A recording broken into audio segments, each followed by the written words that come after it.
Exploration. Pretty simple title, pretty simple plot, because that's pretty much what it is.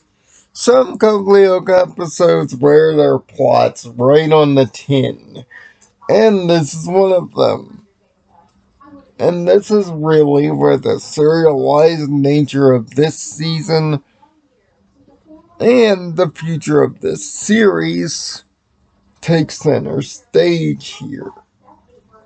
Bouncing right off of the discovery of uncharted territory, the guy the guys seem to chart it as much as they can anyway. And yes, the show starts getting really meta with itself. Mention, Mentioning what the main arc of the plot is the fact that they fought with Xana for quite some time, and even the current situation with the Skimpozoa all the way up to the present moment. It's almost as though the writing staff knew that all of this would be a lot to take in. It's quite a funny joke and a quite interesting situation and scenario. But yes, they all agreed to willingly go into the noob sector to find out what's going on. But the B hook of this episode is rather strange. It works later in the episode's favor, but it seems rather odd. Oric's dad, Yumi's dad, has had enough of this dodging the truth thing. And he wants answers. Now.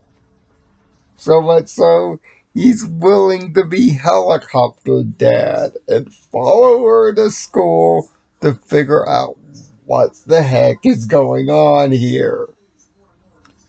And it's not going down like that.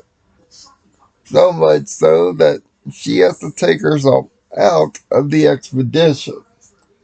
This will wind up being a good, because in Code Lyoko, wouldn't it just be so? As the rest of them head off to the new sector to find out what's going on, Yumi's making a night of it. No, normally, I don't stop to introduce side characters in this show unless they're contingent on the plot, but this one I most certainly will. Introducing Hiroki Ishiyama. This name won't become important now. It will become important in a season or two. But this is his first formal introduction. The younger brother of Yui is a gamer sort. Yay. We don't find out much about him yet. But this is a small note. And otherwise, another huge episode of revelations on how the place works. And sure enough, when they enter Sector 5, things get annoying. First, a maze. Then, well, the guys manage to get themselves devirtualized there because there is no code to get out. They're stuck. Also, Aelita is stuck too because the sector has changed like the exoprimal zone because the clock ran out. Similar to the last episode. Jeremy's looking for answers and has to call Yumi in to get Aelita out. Remember I told you that whole situation would be a good. And yes, she does sneak out jumping out of her window. But it's up to Yumi and Yumi alone to get Aelita out of this mess. She does, pulling off some slick Mission Impossible style work with a laser grid to hit the switch. Which, yes, the switch is going to become a normal part of this mechanic because they're going to be doing this often. So what happens when you beat the clock? You get a ride.